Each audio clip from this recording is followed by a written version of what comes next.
Hello, Bacha Party. Welcome to CUET under 24/7. My name is Harsh and I'm your business studies mentor. मैं आपके सामने पहुंच चुका हूं एक और बहुत ही प्यारी सी क्लास लेके। और जो ये वाली क्लास है ना, यहाँ पे, हाँ जी, तो जो ये वाली क्लास है ना, यहाँ पे आप लोगों को आज मैं कुछ एमसीक्यूज करवाने वाला हूं। तो फटाफट से सारे बच्चे आ जाइए क्लास के अंदर। बहुत ही इंपॉर्टेंट क्लास आपकी आज शुरू होने वाली है। ठीक है, तो ये भैया देखो, सीयूटी 2024 के जितने भी बच्चे तैयारी कर रहे हैं और बिजनेस स्टडीज पढ़ रहे हैं, यानी कि किसी कॉमर्स रिलेटेड कोर्स में एडमिशन लेना चाहते हैं, उन लोगों के लिए ये जो क्लास है ये बहुत ज्यादा इंपॉर्टेंट होने वाली है। ठीक है, तो 300 मोस्ट एक्सपेक्टेड एमसीक्यू की सीरीज चल रही है और बच्चों आज है मेरा सेट नंबर 5। मैं आप सभी को जो है स्वागत करता हूं आज के अपने सेशन में। शाम के 7 बज चुके हैं और दिन है बेटा आज का 12 जनवरी 2024 का। आप लोग फटाफट से क्लास में आ जाइए, क्लास आपकी स्टार्ट हो चुकी है। एंड आते ही एक बार कमेंट जरूर कर देना कि हाँ सर हम जो है प्रेजेंट हैं। इससे पहले बेटा एक बहुत ही तगड़ा सरप्राइज है आपके लिए, और वो ये है कि यार इस समय, क्योंकि आप जानते हो कि 26 जो है जनवरी को हम लोग रिपब्लिक डे मनाते हैं, मकर संक्रांति भी है, लोहड़ी भी है, पोंगल भी है और बिहू भी है। तो भाई उसके लिए आपके लिए एक गिफ्ट है, आपके लिए एक सरप्राइज है, और वो ये है कि भैया 20% का डिस्काउंट सीयूईटी के एग्जाम से रिलेटेड जितने भी मतलब बैचेस हैं, जो भी महापैक है, जो भी आपके मॉक टेस्ट है, या जो भी आपके कह सकते हो कि ई बुक्स है, सब पे आपको 20% का इस समय डिस्काउंट मिल रहा है। ठीक है, अब डिस्काउंट लेने के लिए आपको क्या करना होगा? डिस्काउंट लेने के लिए आपको एक कूपन कोड लगाना होगा Y769, जो आपकी स्क्रीन पे भी इस समय रनिंग में है ना, चल रहा है। तो आप इस कूपन कोड को कहीं कॉपी पे लिख लो। एंड जब भी आपको ऐसा लगता है कि यार अब पढ़ने का मौका आ चुका है और अब सीरियस होने का मौका आ चुका है ना, तो फिर आप क्या कर सकते हैं? आप सीयूटी के एग्जाम प्रोडक्ट्स में एनरोल कर सकते हैं। ठीक है, तो सारे बैचेस, महापैक्स और ई बुक्स में और मॉक टेस्ट में, सभी में आपको क्या मिल जाएगा? 20% का डिस्काउंट मिल जाएगा। तो भैया थोड़ा जल्दी ही सोचना, थोड़ा जल्दी ही करना, टाल मटोली पढ़ाई के साथ नहीं करनी चाहिए, है ना, कि भैया कल कर लेंगे, कल कर लेंगे, करते करते करते करते सीयूटी का पेपर आ जाएगा। और अब सीयूटी के पेपर में सिर्फ 4 महीने बचे हैं, एक तो जनवरी, फरवरी, मार्च और अप्रैल। तो आपको जल्दी डिसीजन लेना है कि यार अब पढ़ना शुरू करना है। यही सही समय पढ़ाई को शुरू करने का, यही सही समय लाइफ के लिए डिसीजन लेने का कि हाँ भैया अब मेरी आगे की जिंदगी जो एक अच्छे से कॉलेज में निकलने वाली है, अगले 3-4 साल मेरे अच्छे होने वाले हैं। और 3-4 साल ही नहीं, एक अच्छा कॉलेज होगा तो एक अच्छा करियर बनेगा, यूजी के बाद पीजी भी अच्छे जो है अच्छी जगह से आप कर पाएंगे। तो उसके लिए आपको क्या करना है? पढ़ाई करना शुरू कर देना है। इन 4 महीनों में सब कुछ दुनिया भूल जानी है और पढ़ाई करनी है, चाहे वो आपका लैंग्वेज हो, डोमेन हो, जीटी के सब्जेक्ट्स हो, सारे के सारे आपको हमारे यहाँ बैचेस में पढ़ाए जाते हैं, आपको पता ही है। तो भैया आज के डेट में एक डेल्टा बैच शुरू हो रहा है, तो डेल्टा बैच में भी आप क्या कर सकते हैं? एनरोलमेंट कर सकते हैं। क्लास के लास्ट में मैं आपको बता दूंगा कि वो आपको बैच में कहां मिलेगा, स्टोर पे कहां मिलेगा और कैसे आप उसमें एनरोल कर सकते हैं। ये आपका सीयूटी का महापैक है, क्योंकि सारे बैचेस का एक्सेस आपको महापैक में मिल जाता है। तो मैं ये सजेस्ट करता हूं कि आपको महापैक में एनरोल करना चाहिए। महापैक में एनरोल करने का फायदा यही है भैया कि सारे के सारे बैचेस का एक्सेस यहां पे आपको मिल जाएगा बिल्कुल free of cost. Unlimited mock test and बहुत सारी किताबें आपको ई बुक्स के फॉर्म में भी देखने के लिए मिल जाएंगी। ठीक है ना?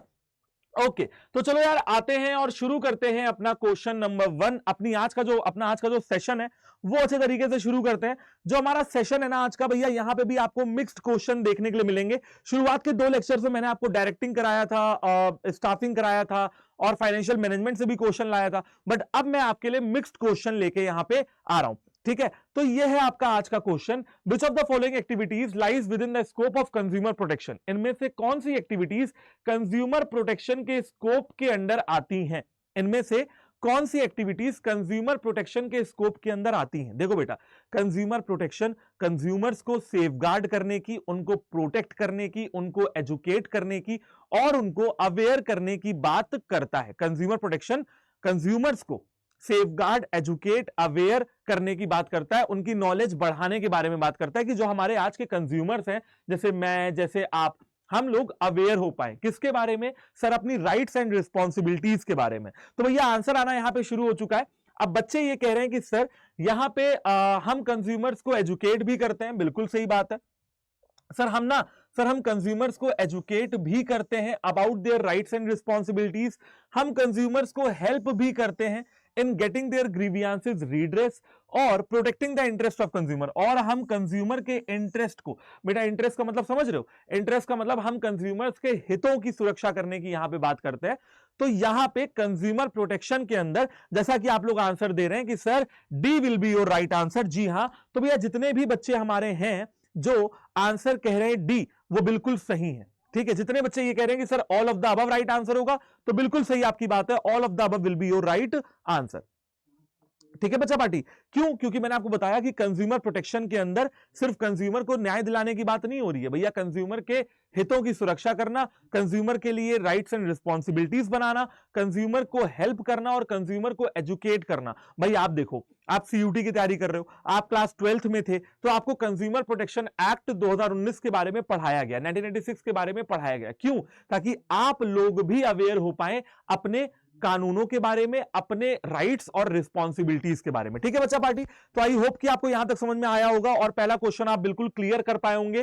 तो भैया पहले क्वेश्चन का आंसर कंप्यूटर महाशय बता रहे हैं कि डी है, डी होगा, और आप भी डी ही कह रहे हैं, तो सबका आंसर यहां पे सही है। तो बेटा देखो, अब आते हैं क्वेश्चन नंबर 2 पे। ये लीजिए क्वेश्चन नंबर 2 आपके सामने है, और ये क्वेश्चन थोड़ा स्टैटिक पोर्शन से आता है। ठीक है, यहां पे ऐसा नहीं है कि ये किसी किताब में, आपको किताब में भी मिल सकता है, बट यहां पे थोड़ी एक्स्ट्रा नॉलेज की जरूरत पड़ती है, क्योंकि बीएसटी में ना दो ऐसे चैप्टर्स हैं, फाइनेंशियल मैनेजमेंट और फाइनेंशियल मार्केट, जहां पे, और या मार्केटिंग भी, जहां पे आपसे स्टैटिक पोर्शन से यानी कि फैक्चुअल इंफॉर्मेशन भी कभी कभी सीयूटी के एग्जाम में पूछ ली जाती है। तो इस क्वेश्चन का आप जो है आराम से आंसर दीजिए, और इस क्वेश्चन का जो आंसर है बेटा, ये लॉजिक से निकल आएगा। अगर किसी बच्चे को एग्जैक्ट नहीं पता है तो भी लॉजिक से आप क्लियर कर सकते हैं।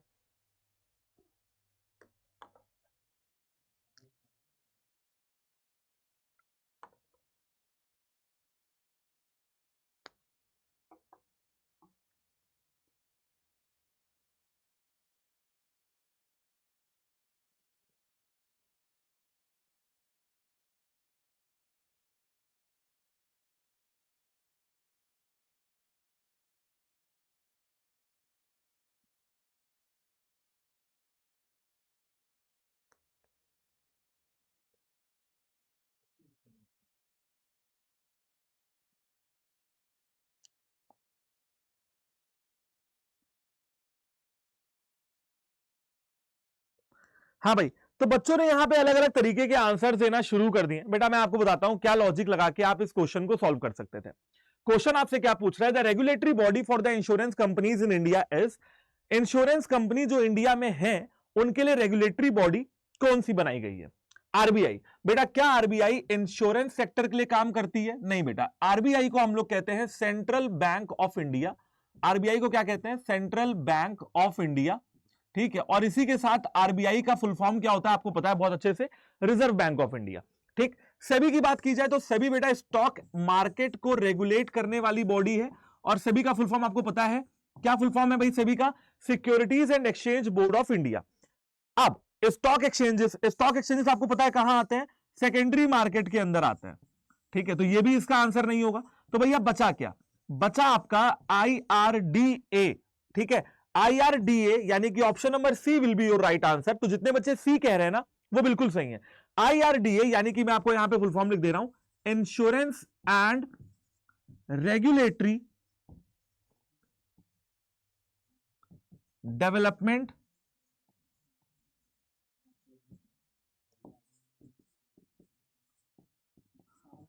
Authority of India. इसको कहते हैं बेटा आईआरडीएआई या आईआरडीए। ठीक है, तो ये जो आईआरडीए जो संस्था है ना, ये इंश्योरेंस कंपनीज को रेगुलेट करने की बात करती है।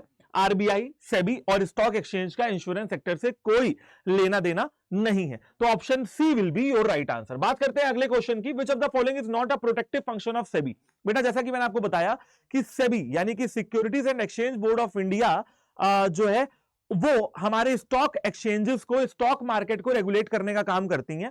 सेबी के बेसिकली 3 फंक्शंस होते हैं, प्रोटेक्टिव फंक्शन, रेगुलेटरी फंक्शन और डेवलपमेंट फंक्शन। अब जिस बच्चे की नॉलेज बहुत स्ट्रांग होगी, जिसने प्रॉपर तरीके से पढ़ाई कर रखी है कि भैया प्रोटेक्टिव फंक्शन में क्या आता है, रेगुलेटरी फंक्शन में क्या आता है, और आपके डेवलपमेंट फंक्शन में क्या आता है, वो इसका आंसर बहुत अच्छे तरीके से दे देगा। क्वेश्चन में पूछा गया है कि which is not a protective function, इनमें से कौन सा प्रोटेक्टिव फंक्शन नहीं है? इनमें से कौन सा प्रोटेक्टिव फंक्शन नहीं है? देखो बेटा, प्रोटेक्टिव का मतलब, प्रोटेक्टिव से एक वर्ड निकल के आ रहा है प्रोटेक्ट, ठीक है। अब देखो यहां पे बात समझो, हम प्रोटेक्ट किसको कर रहे हैं?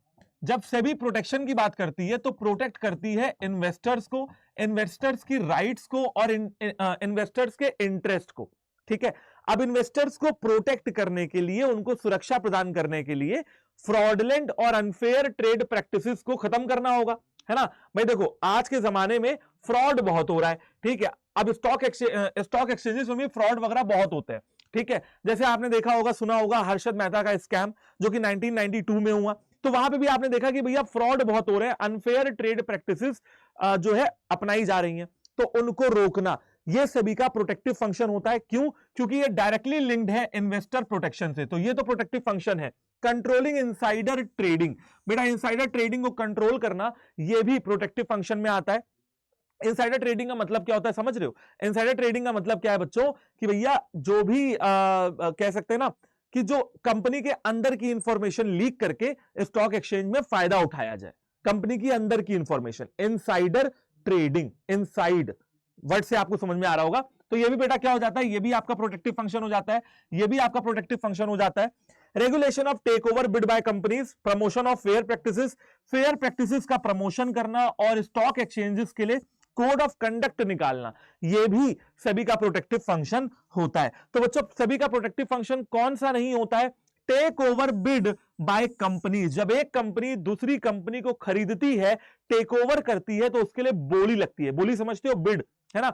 जैसे 10,000 करोड़ 1, 10,000 करोड़ 2, 10,000 करोड़ 3, उस टेक ओवर बिड को रेगुलेट करने का काम सेबी का है, मगर ये रेगुलेटरी फंक्शन में आता है, ये प्रोटेक्टिव फंक्शन में नहीं आता है। तो जितने बच्चे आंसर दे रहे हैं कि सर इसका आंसर क्या हो जाएगा, इसका आंसर क्या हो जाएगा भैया, इसका आंसर हो जाएगा सी, तो जितने बच्चे आंसर दे रहे हैं कि सर सी, है ना, तो भैया उन लोग का आंसर बिल्कुल सही है। Take over bid by companies ये सभी का रेगुलेटरी फंक्शन है, बाकी के तीनों प्रोटेक्टिव फंक्शंस में आते हैं। चाहे वो कोड ऑफ कंडक्ट को प्रमोट करने की बात हो, चाहे वो इनसाइडर ट्रेडिंग को प्रमोट करने की बात हो, या फ्रॉडलेंट और अनफेयर ट्रेड प्रैक्टिसेस को प्रोहिबिट करने की बात हो, ये सारे ही क्या है, प्रोटेक्टिव फंक्शन है। और बाकी के जो टेक ओवर बिड है वो रेगुलेटरी फंक्शन में आता है। ठीक है, तो बेटा यहां पे आपको जो पीडीएफ मिल जाएगी, देखो पीडीएफ में मैंने सारी चीजें लिखी हुई हैं, आप आराम से पीडीएफ डाउनलोड कर सकते हो, है ना। और वहां पे फिर क्या मिल जाएगा आपको, वहां पे सारा कंटेंट मिल जाएगा, आप आराम से घर पे बैठ के पढ़ सकते हो। तो अब आते हैं अपने नेक्स्ट क्वेश्चन पे। The capital market consist of, बेटा कैपिटल मार्केट के पार्टिसिपेंट्स पूछे जा रहे हैं, कैपिटल मार्केट के पार्टिसिपेंट्स आपसे पूछे जा रहे हैं। भैया कैपिटल मार्केट की अगर बात की जाए, देखो अगर हम फाइनेंशियल मार्केट की बात करते हैं, ध्यान से सुनो, अगर हम लोग फाइनेंशियल मार्केट की बात करते हैं तो फाइनेंशियल मार्केट दो तरीके का है, एक मनी मार्केट, एक कैपिटल मार्केट। कैपिटल मार्केट में दो मार्केट आती हैं, एक प्राइमरी मार्केट और एक सेकेंडरी मार्केट। ठीक है, एक प्राइमरी मार्केट और एक सेकेंडरी मार्केट। हाँ जी, तो पूछा यह जा रहा है the capital market consist of, बताइए कैपिटल मार्केट में क्या क्या चीजें आती हैं। ठीक है, ये कैपिटल मार्केट है, कैपिटल मार्केट के पार्टिसिपेंट्स आपसे पूछे जा रहे हैं।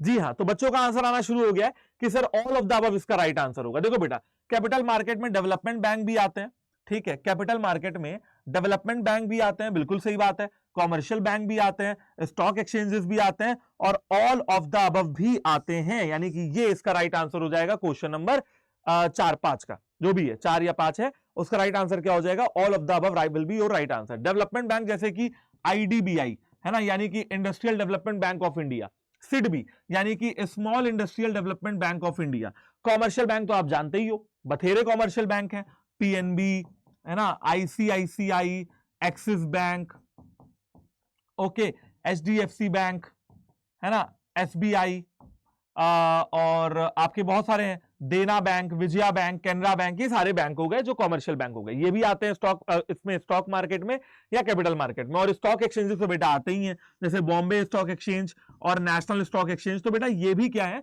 ये भी आपके आते हैं कैपिटल मार्केट के अंदर। Stock exchanges basically secondary market के अंदर आते हैं, तो ये भी आ जाएंगे। ठीक है, तो राइट आंसर क्या हो जाएगा आपका, all of the above will be your right answer. तो जितने बच्चे डी आंसर दे रहे हैं वो बिल्कुल सही है। चलो अगले क्वेश्चन पे आते हैं, द मनी मार्केट वेयर डेप्ट एंड स्टॉक आर ट्रेडेड, बेटा कहा जा रहा है are maturity period is more than 1 year, कहा जा रहा है कि भैया वो कौन सा मार्केट है, मनी मार्केट यहां पे नहीं है, इसको काट दो। ठीक है, क्वेश्चन में ये पूछा जा रहा है कि वो कौन सा मार्केट है जहां पे डेप्ट और स्टॉक्स यानी कि डेप्ट और इक्विटी में डील होता है और मैच्योरिटी पीरियड जो है वो 1 साल से ज्यादा होता है। जो मैच्योरिटी पीरियड होता है ना वो 1 साल से ज्यादा का होता है। देखो बेटा अगेन मैं बता रहा हूं, मनी मार्केट में मैच्योरिटी पीरियड 1 साल से कम होता है। Money market short term funds में डील करता है, कैपिटल मार्केट में लॉन्ग टर्म फंड्स में डील किया जाता है। ठीक है, तो लॉन्ग टर्म मार्केट नाम का कोई मार्केट नहीं होता है, काउंटर मार्केट नाम का कोई मार्केट नहीं है, शॉर्टर टर्म मार्केट नाम का कोई मार्केट नहीं है। राइट आंसर क्या हो जाएगा? Capital market will be your right answer, जहां पे 1 साल से ज्यादा 1 ईयर एंड अबव 1 साल से ज्यादा जिन सिक्योरिटीज का मैच्योरिटी पीरियड होता है उनमें डील किया जाता है। तो आपका राइट आंसर क्या हो जाएगा? Capital market will be your right answer. Okay बच्चों, अब आते हैं बच्चों नेक्स्ट क्वेश्चन पे, which of this is not a part of capital structure? इनमें से कौन सा कैपिटल स्ट्रक्चर का पार्ट नहीं है? Equity share, debentures, short term borrowings और बॉन्ड्स। चलो हम लोग यहां पे बॉन्ड्स को एक बार इरेज कर देते हैं, आपके लिए आंसर थोड़ा और स्मूथ बना देते हैं। ठीक है, अब आप ये लगा लीजिए कि यहां पे सिर्फ 3 ऑप्शन है, ए, बी और सी। अब आप लोग इसका आंसर आराम से दे सकते हो। कैपिटल स्ट्रक्चर की बात हो रही है, फाइनेंशियल मैनेजमेंट से क्वेश्चन है। बेसिकली कैपिटल स्ट्रक्चर क्या होता है? तुम्हारी कंपनी है, मान लो एग्जांपल में कि तुम्हारी एक कंपनी है, तुम अपनी कंपनी को स्टार्ट करने जा रहे हो। अब तुम्हारी कंपनी के लिए चाहिए पैसा। अब पैसा तुम्हारे पास 2 तरीके के ऑप्शन है, या तो तुम अपनी कंपनी की इक्विटी को बेचो और पैसे उठा लो मार्केट से, और या तो तुम मार्केट से उधार ले लो। जब आप इक्विटी को बेचते हो, जब आप इक्विटी देते हो किसी को और आपको पैसे मिलते हैं, तो आपको इक्विटी के बदले डिविडेंड देना पड़ता है। आपको क्या करना पड़ता है? इक्विटी के बदले आपको डिविडेंड देना पड़ता है, और डेप्ट के बदले आपको जो है इंटरेस्ट देना पड़ता है। ठीक है, तो ये होता है कि भैया आपकी कैपिटल स्ट्रक्चर में ये 2 चीजें आती हैं, एक तो इक्विटी और दूसरा डेप्ट। ठीक है, तो बिल्कुल कैपिटल स्ट्रक्चर के अंदर इक्विटी शेयर्स भी आते हैं, डिबेंचर्स भी आते हैं, लेकिन शॉर्ट टर्म बोरोइंग्स नहीं आती हैं। डिबेंचर्स लॉन्ग टर्म बोरोइंग्स में है, आपने अकाउंट्स में बैलेंस शीट में पढ़ा होगा। अकाउंट्स में आता है ना इक्विटी एंड लायबिलिटी, फिर आता है long term borrowings, long term borrowings के अंदर आते हैं डिबेंचर्स। ठीक है, ओके, तो 2 यहां पे आते हैं। ओके, तो यहां पे पूछा गया कि कौन सा कैपिटल स्ट्रक्चर का पार्ट नहीं है? शॉर्ट टर्म बोरोइंग्स बेटा कैपिटल स्ट्रक्चर का पार्ट नहीं होता है, तो C will be your right answer. Next question, dash is the process of taking a comprehensive look at your financial situation. आप अपने फाइनेंशियल सिचुएशन के ऊपर एक नजर डालें। आपकी एक कंपनी है, आपकी एक ऑर्गेनाइजेशन है, आप उस ऑर्गेनाइजेशन में फाइनेंस मैनेजर की तरह मान लीजिए, आप उस कंपनी में फाइनेंस मैनेजर हैं।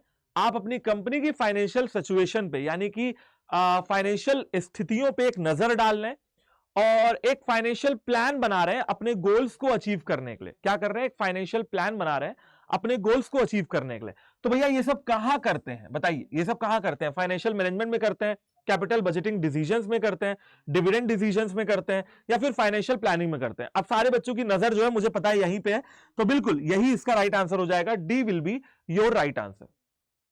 देखो बेटा, डिविडेंड में हम डिविडेंड डिस्ट्रीब्यूट करने की बात करते हैं, है ना?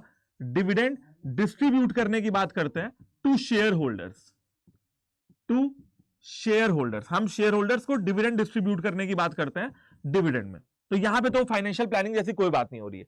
Capital budgeting decision investment decision के अंदर आते हैं, जब हम इन्वेस्टमेंट करने जा रहे होते हैं ना। ठीक है, जब हम इन्वेस्टमेंट करने जा रहे होते हैं, जब हम इन्वेस्टमेंट करने जा रहे होते हैं तो हम कैपिटल बजटिंग डिसीजंस लेते हैं। यानी कि हम अगर कहीं भी लॉन्ग टर्म एसेट्स में पैसा लगाने जा रहे हैं ना, जैसे मान लीजिए मेरी कंपनी है, मेरी कंपनी को एक नई बिल्डिंग खरीदनी है। भैया नई बिल्डिंग खरीदने में पैसा बहुत लगेगा, तो प्रॉफिटेबिलिटी भी चेक होती है कैपिटल बजटिंग में, और ऐसे डिसीजंस को बहुत केयरफुली लेना पड़ता है, क्योंकि इससे आपकी लॉन्ग टर्म प्रॉफिटेबिलिटी पे भी इफेक्ट आएगा, आपके लॉन्ग टर्म सर्वाइवल पे भी इफेक्ट आएगा। पता चला बिल्डिंग मैंने खरीद ली और पैसा मैं 1 रुपया नहीं कमा पा रहा हूं, तो कैपिटल बजटिंग डिसीजंस गलत हो गए तो बहुत नुकसान उठाना पड़ सकता है। लास्ट में आता है फाइनेंशियल मैनेजमेंट। तो बेटा फाइनेंशियल मैनेजमेंट तो आपके चैप्टर का नाम है और ये सब इसी के अंदर आता है।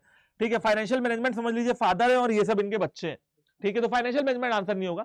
जहां कहीं भी आपको फाइनेंशियल सिचुएशन, फाइनेंशियल प्लान नजर आ जाए तो आप समझ जाना इसका आंसर फाइनेंशियल प्लानिंग होता है। ठीक है बच्चा पार्टी, यहां तक मैं आशा कर रहा हूं कि आप लोगों को सब कुछ समझ में आ रहा होगा। चलिए अब आगे बढ़ते हैं और समझते हैं अपनी अगली जो है अपने अगले क्वेश्चन को। तो ये क्वेश्चन डायरेक्ट नहीं है बिल्कुल भी, ये क्वेश्चन आपका थोड़ा सा घुमा फिरा के पूछा गया है। चलिए एक बार देख लेते हैं। Om Prakash has set up a small business unit for the manufacturing of detergent.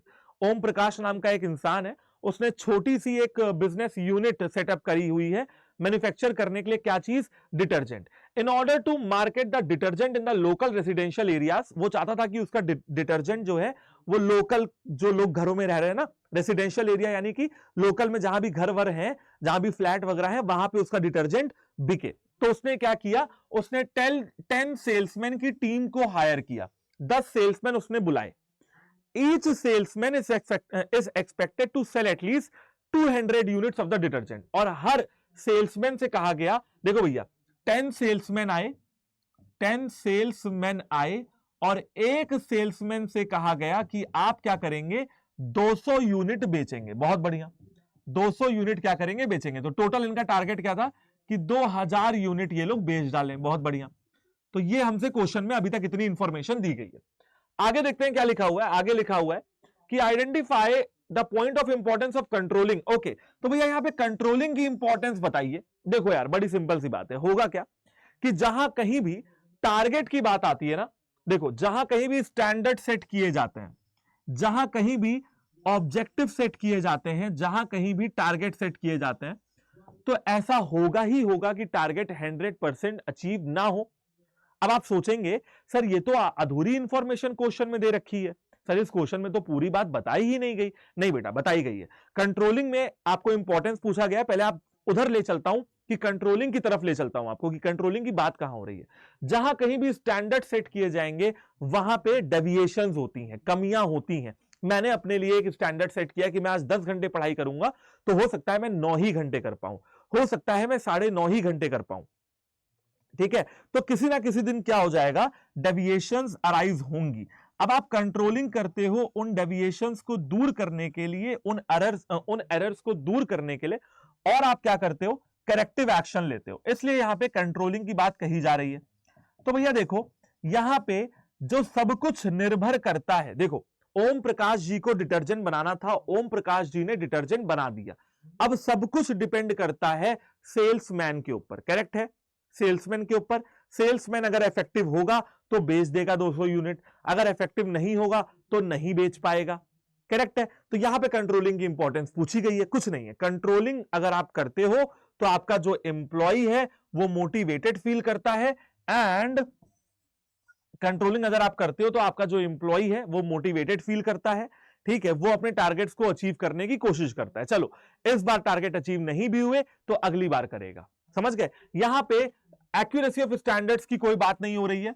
ठीक है, हमें नहीं पता कि ओम प्रकाश जी ने जो स्टैंडर्ड सेट किए हैं वो सही है कि नहीं है। यहां पे रिसोर्सेज का एफिशिएंट यूटिलाइजेशन की कोई बात नहीं कही गई है।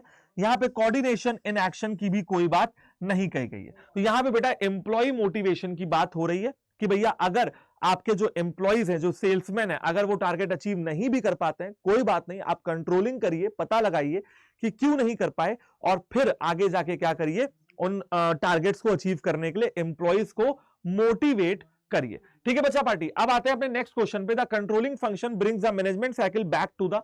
कंट्रोलिंग फंक्शन दोबारा मैनेजमेंट की साइकिल कहां ले आता है, मैं आपको बताता हूं। देखिए कुछ इस तरीके से, planning, organising, staffing, directing, controlling, इस तरीके से चलता है ना। ठीक है, तो कंट्रोलिंग का फंक्शन वापस कहां ले आता है भैया, कंट्रोलिंग का फंक्शन वापस प्लानिंग पे ले आता है हमको, है ना। एक प्रोसेस कंप्लीट हुई, प्लानिंग किया, प्लान बनाया, ऑर्गेनाइजिंग किया, ऑर्गेनाइजेशन स्ट्रक्चर वगैरह डिवाइड कर दिया, स्टाफिंग कर दिया, लोगों को ले आए, डायरेक्टिंग कर दिया, लोगों को सुपरवाइज कर दिया, जज कर दिया, लीडरशिप कर ली, कम्युनिकेशन कर दी, डायरेक्टिंग के बाद कंट्रोलिंग करी, और कंट्रोलिंग में पता लगा कि भैया कुछ तो कमी रह गई है। अब जो कमी रह गई है उसके बेसिस पे दोबारा प्लानिंग स्टार्ट हो जाएगी। जो कमी रह गई है उसके बेसिस पे क्या होगा, दोबारा से प्लानिंग स्टार्ट हो जाएगी। ठीक है, तो यहां पे आंसर क्या हो जाएगा, planning function will be your right answer. आपका जो आंसर हो जाएगा प्लानिंग फंक्शन, वो आपका बिल्कुल राइट आंसर हो जाएगा। देखो यार, ये सारे के सारे जो कंसेप्ट है ना बच्चों, ये जितने भी क्वेश्चंस मैं आपको कराता हूं, ठीक है, इसके ऊपर भी थोड़ा बात कर लेते हैं। जितने भी क्वेश्चंस है, मान लीजिए कि क्या होगा कि जितने बच्चे सीयूटी का पेपर दे रहे हैं उनको एक बात तो बहुत अच्छे से क्लियर है कि यार सीयूटी का पेपर देते देते ना, सीयूईटी का पेपर देते देते हमें एक बात तो क्लियर हो गई है कि सीयूईटी में ऑब्जेक्टिव क्वेश्चंस आ रहे हैं। अब बच्चों का सारा ध्यान जो है वो क्वेश्चन लगाने में लग जाता है। अब आप लोग की सबसे बड़ी कमी ये है कि आप लोग बेटा एक प्लेटफॉर्म से भी पढ़ाई नहीं कर रहे हो, आप लोग अलग अलग प्लेटफॉर्म से पढ़ाई करते हो। ठीक है, आप लोग अंदर से जानते हो कि भैया सर हम तो जो है अलग अलग जगह पे जाके, अरे यहां से भी पीडीएफ मिल जाए, अरे उस टीचर की भी पीडीएफ मिल जाए, उस टीचर का कंटेंट मिल जाए तो ये भी पढ़ लूं वो भी पढ़ लूं। तो भैया देखो यहां पे एक चीज ये कहूंगा कि 10 किताबों को अलग अलग पढ़ने से अच्छा है कि आप एक किताब को जो है बार बार पढ़ें। समझ रहे हो, 10 किताब को एक बार पढ़ने से अच्छा है कि एक किताब को 10 बार पढ़ लिया जाए। यानी कि जो कंटेंट आपको यहां पे प्रोवाइड किया जा रहा है वो बेस्ट है, परंतु यहां पे भी कुछ कमी है आपकी तरफ से, और वो ये है कि ये जो क्वेश्चंस आप लगाते हो ना, आप सोचते हो कि यार अगर मैं 2000 क्वेश्चन प्रैक्टिस कर लूंगा, अगर मैं 3000 क्वेश्चन प्रैक्टिस कर लूंगा, ज्यादा से ज्यादा क्वेश्चंस प्रैक्टिस कर लूंगा तो आपका पेपर बहुत स्मूथ हो जाएगा। लेकिन देखो बेटा, जो ये कंटेंट है, जो ये क्वेश्चन है, ये किसके बेसिस पे है कि भाई सीयूटी में किस किस तरह के क्वेश्चन पूछे जा सकते हैं। बट सीयूटी एक कॉम्पिटेटिव एग्जाम है, तो आपको प्रिपेयर करना पड़ेगा उसके लिए। सिर्फ क्वेश्चन लगा लेने मात्र से ही आपका काम नहीं हो जाएगा कि आपने 1000 क्वेश्चन लगा दिए, अब आप बिल्कुल एक कण के सुरक्षा कवच की तरह आप महसूस नहीं कर पाओगे कि भैया आपने 1000 क्वेश्चन लगा लिए, अब आप बिल्कुल सेफ हैं, अब कोई भी क्वेश्चन आ जाएगा सीयूटी का आप सॉल्व कर लेंगे, ऐसा नहीं होगा। ठीक है, अनप्रेडिक्टेबल पेपर है, कभी कभी कंपटीशन ज्यादा होता है तो क्वेश्चन की डिफिकल्टी लेवल को बढ़ाया जाता है। ठीक है ना, और आपको भी पता है कि सीयूटी सिर्फ 2 साल पुराना पेपर है, 2022 में पहली बार हुआ, 2023 में दूसरी बार हुआ, अब 2024 में तीसरी बार हो रहा है। तो हम इसकी ये कितना प्रेडिक्टेबल है ये नहीं कह सकते हैं। क्वेश्चन कहीं से भी पूछे जा सकते हैं, आपका जो प्रॉपर सेट है वो थोड़ा और डिफिकल्ट हो सकता है, आपके दोस्त का सेट थोड़ा आसान हो सकता है। इसीलिए आपको क्या करना है, पढ़ाई करनी है अच्छे से, कंटेंट पे क्लैरिटी लेनी है। जैसे बीएसटी हो गया, इकोनॉमिक्स हो गया, अकाउंट्स हो गया, वहां पे सब में आपको क्या करना है, कम समय में ज्यादा क्वेश्चंस लगाने, तो उसके लिए आपको पढ़ाई करनी पड़ेगी। ठीक है, आपको कंटेंट को समझना पड़ेगा। जो बच्चे ड्रॉपर है, तो ड्रॉपर्स को ये लग रहा है यहाँ पे कि भाई देखो जितने बच्चे भी ड्रॉपर्स है ना, ड्रॉपर्स को ये लगता है कि यार हम तो एक बार बोर्ड्स में पढ़ाई कर चुके हैं और हमको सर जी अब दोबारा पढ़ने की कोई जरूरत है नहीं। ठीक है, ड्रॉपर जितने बच्चों से मैंने बात की, ठीक है, जितने बच्चों से मेरी संवाद हुआ, कम्युनिकेशन हुआ, सारे बच्चे क्या कहते हैं ड्रॉपर कि सर अब हम ड्रॉप, क्या आप भी बात कर रहे हैं, 1 साल पढ़ाई कर चुके हैं सर 2023 में, दोबारा नहीं करेंगे, दोबारा सीयूटी की तैयारी नहीं करेंगे। ठीक है, गारंटी दोगे कि पेपर निकल जाएगा दोबारा पढ़ाई ना करके? क्या तुम्हारा इतनी तुमने पढ़ाई कर ली है कि तुम्हारा पेपर निकल जाएगा? क्योंकि भाई मैं और तुम क्या कर रहे हैं, तुम्हारा रिजल्ट अच्छा करना है ना कुल मिला के, तो आप अपने आप को गारंटी दे सकते हो कि पेपर निकल ही जाएगा। पेपर निकलने का मतलब है कि अच्छे मार्क्स आ जाएंगे, जो भी आपका ड्रीम कॉलेज है, जो भी आपकी ड्रीम यूनिवर्सिटी है, डीयू के नॉर्थ कॉलेज में एडमिशन मिल ही जाएगा, नॉर्थ कैंपस में, एसआरसीसी में एडमिशन ले ही लोगे। क्या इतनी पढ़ाई आप लोगों ने कर ली है? अगर आपको डाउट है तो क्यों नहीं फिर पढ़ाई करने, क्यों नहीं फिर पढ़ाई कर लेते हैं, क्यों नहीं सीरियस हो जाते हैं? ठीक है, तो यार ये 4 महीने का जो समय है ना, ठीक है, ये 4 महीने का समय है, और इस 4 महीनों में ही जो करना है वो करना है, फिर उसके बाद भैया आराम भी करना है। ठीक है, एक बार सीयूटी का पेपर हो जाएगा, कॉलेज में एडमिशन ले लोगे तो वहां पे इतना प्रेशर नहीं होगा। ठीक है, फिर आराम से 3-4 साल कटेंगे, सेमेस्टर एग्जाम वगैरह होते हैं, बट इतना प्रेशर नहीं होता है कि कुछ अलग से करना है, ऐसा नहीं होगा। लड़ाई नहीं होगी, आप जितना लिख के आएंगे उतना नंबर मिलेगा। यहाँ पे सीयूटी में लड़ाई है। तो ठीक है बच्चा पार्टी, वही मैं कह रहा हूं कि भैया अभी भी मौका है आपके पास, जनवरी का महीना शुरू हुआ है, नया साल है, ठीक है, नई एनर्जी है आपकी भी हमारी भी। तो आप क्या करें, एक बार इन बैचेस के बारे में सोचें, जो अगर जिस भी बच्चे ने अभी तक अगर इनरोल कर लिया, क्योंकि बहुत सारे बच्चे इनरोल कर रहे हैं, तो आप कहीं उस रेस में पीछे ना हो जाए। ठीक है, कॉम्पिटेटिव एग्जाम है तो कहीं उसमें पीछे ना हो जाए कि भैया 1000 बच्चे ने बैच में इनरोल कर लिया है, उस 1000 बच्चे का हो रहा है सर, हमारा नहीं हो रहा है। क्यों? क्योंकि हम जो है अभी तक डिसीजन ही नहीं ले पाए कि पढ़ना शुरू करना है। ठीक है ना, तो ये कमी नहीं रहनी चाहिए अपनी तरफ से। पेपर निकलेगा नहीं निकलेगा, आपने अपना बेस्ट किया, मैंने अपना बेस्ट किया, टीचर्स ने अपना बेस्ट किया, कहानी खत्म। ठीक है, तो यार वही है, तो मैं इसीलिए आपको क्या कहूंगा कि you can enrol in Mahapack, and आपके अंदर ये पढ़ाई करने का अब अगर कीड़ा नहीं जग रहा है तो फिर बहुत गलत चीज है ना। तो आप इसको पढ़ाई करिए एंड रेगुलर तरीके से पढ़ाई करिए। ठीक है भाई, तो एक बार मैं आपको दिखा देता हूं यार, क्योंकि बच्चे हमेशा पूछते रहते हैं कि सर कहां मिलेगा, कैसे मिलेगा, कहां पे जाएं, कैसे जाएं। देखो बड़ी सिंपल सी बात है, प्ले स्टोर पे जाओ फोन पे और अड्डा 24/7 की ऐप को इंस्टॉल करो। ऐप को इंस्टॉल कर लिया, आगे बढ़ते हैं। ठीक है, ऐप को इंस्टॉल कर लिया, साइन अप लॉगिन करने के लिए मांगेगा, बेसिक जो आप जानते ही हो, जैसे ये देखो मांग रहा है। ठीक है, आप ऑल कोर्सेज में जाओ, सीयूईटी पे जाओ, सीयूईटी यूजी पे जाके सीयूईटी कॉमर्स पे जाओ, ये देखो यहां पे आपको ये महापैक जो है वो नजर आ जाएगा। ठीक है, अब महापैक जो है ये नजर आया, आप गए महापैक पे, आपने यहां पे बाय नाउ किया, बाय नाउ पे आपने क्लिक किया, आपने डाला Y7, 6 और 9, एक बार आपने डाल के देखा कि सर कितना डिस्काउंट मिल रहा है, सर ये 6,000 रुपए का डिस्काउंट हमको मिल रहा है। सर यही महापैक आज से 6 महीने पहले 8,000 रुपए का था, आज न्यू ईयर के उस पे और इतने सारे फेस्टिवल्स के उस पे आपको डिस्काउंट मिल रहा है, तो आपको ये महापैक कितने का पड़ रहा है, 6,000 रुपए का पड़ रहा है। एंड 6,000 रुपए का ये जो महापैक है, इसमें सारे बैचेस का एक्सेस, सारे टीचर्स, सारे मॉक टेस्ट, सारी किताबें मात्र 6,000 रुपए में आपको मिल जाएंगी। तो इसमें एनरोल करें एंड पढ़ना अभी से शुरू करें। चलो जी, तो अब आते हैं बेटा अपने इस क्वेश्चन पे, और ये क्वेश्चन था प्लानिंग फंक्शन। आते हैं नेक्स्ट क्वेश्चन पे। नेक्स्ट क्वेश्चन क्या है भाई हमारा, अच्छा रिलेशनशिप बताई गई है। विच of the following is not an disadvantage of using external source of recruitment. External source of recruitment को यूज करने का इनमें से कौन सा डिसएडवांटेज नहीं है।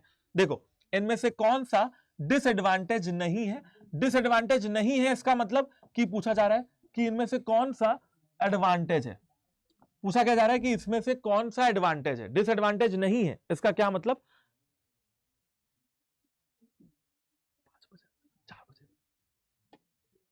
4 बजे से ना 5 मिनट, ठीक है। तो पूछा जा रहा है कि भाई इनमें से कौन सा डिसएडवांटेज एक्सटर्नल सोर्सेस का नहीं है। देखो भाई डिसएडवांटेज नहीं है इसका मतलब एडवांटेज पूछा जा रहा है, डिसएडवांटेज नहीं है इसका मतलब आपसे एडवांटेज पूछा जा रहा है। डिससेटिस्फैक्शन अमंग एग्जिस्टिंग स्टाफ, अगर आप एक्सटर्नल सोर्स से रिक्रूटमेंट करते हैं यानी कि बाहर की दुनिया में जाके लोगों को ढूंढ के लाते हैं, तो आपका जो एग्जिस्टिंग स्टाफ है वो डिससेटिस्फाइड हो जाता है, क्योंकि वो कहेगा भैया हमारे प्रमोशन की बात है, प्रमोशन दे दिया इनको, बताओ कैसी ऑर्गेनाइजेशन है, हमको प्रमोशन देना था इनको प्रमोशन दे दिया है, ठीक है। तो ये तो भैया डिसएडवांटेज है, बिल्कुल जो डिसएडवांटेज है उसके आगे डी लिख देते हैं। लेंदी प्रोसेस, हाँ भैया अगर आप एक्सटर्नली लोगों को ढूंढने जाएंगे तो टाइम बड़ा लगेगा, पैसा बड़ा लगेगा, ये भी है, कॉस्ट और टाइम दोनों यहां पे क्या लगता है, ज्यादा लगता है, कॉस्ट और टाइम दोनों यहां पे क्या लगता है बच्चों, ज्यादा लगता है, बिल्कुल सही बात है, तो ये भी डिसएडवांटेज है।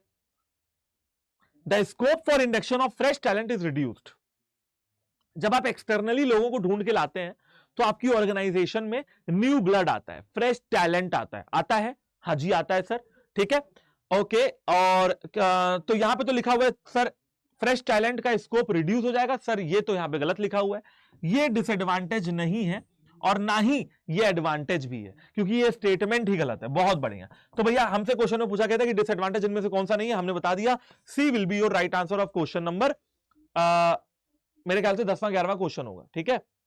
अब आगे देखते हैं बेटा कॉस्टली प्रोसेस, क्या एक्सटर्नल रिक्रूटमेंट से कॉस्टली हो जाता है, एक्सटर्नल रिक्रूटमेंट कॉस्टली हो जाती है,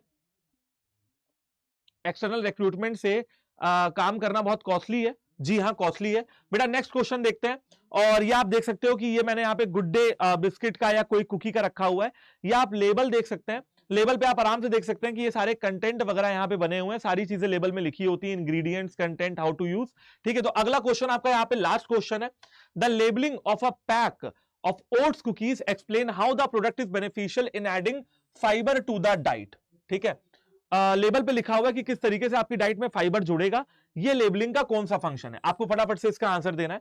describe the product and specifies it's content, identification of the product, grading of product, help in promotion, क्या यहाँ पे प्रमोशन की बात हो रही है, नहीं, ग्रेडिंग की नहीं, आइडेंटिफिकेशन ऑफ द प्रोडक्ट की बात हो रही है, नहीं, यहां पे बात ये हो रही है कि describe the product and specifies it's content, product को डिस्क्राइब करना और उसके कंटेंट्स को स्पेसिफाई करना, यहां पे इसकी बात हो रही है, ठीक है। तो option number A will be your right answer. तो ठीक है बच्चा पार्टी, आज के लिए इतना ही, ये सारे क्वेश्चन आई होप कि आपको समझ में आए होंगे, एंड आपको मैं एक मेल आईडी देता हूं, जितने भी मैंने आपको कोर्सेज बताया, अगर आपको उनके बारे में कुछ पूछना है, कुछ जानना है, तो आप क्या कर सकते हो, आप मेरी इस मेल आईडी पे मुझे मेल कर सकते हो, ठीक है। तो यहां पे जगह थोड़ी कम है, तो मैं इसमें क्या कर रहा हूं, मैं आगे करके लिख दे रहा हूं, तो आप इस मेल आईडी को नोट कर लो, एंड आप इस पे मेल करके अपने सारे डाउट्स को पूछ सकते हो रिलेटेड टू एनी बैच या फिर बीएसटी में, अगर आपको कोई डाउट है तो। ठीक है बच्चा पार्टी, मिलते हैं अगली क्लास में, तब तक के लिए अपना ख्याल रखिएगा, पढ़ते रहिएगा, वीकेंड भी आ रहा है तो आराम से पढ़ाई करिए, अपना जो भी बैकलॉग है वो क्लियर कर लीजिए, एंड अभी डिसीजन लीजिए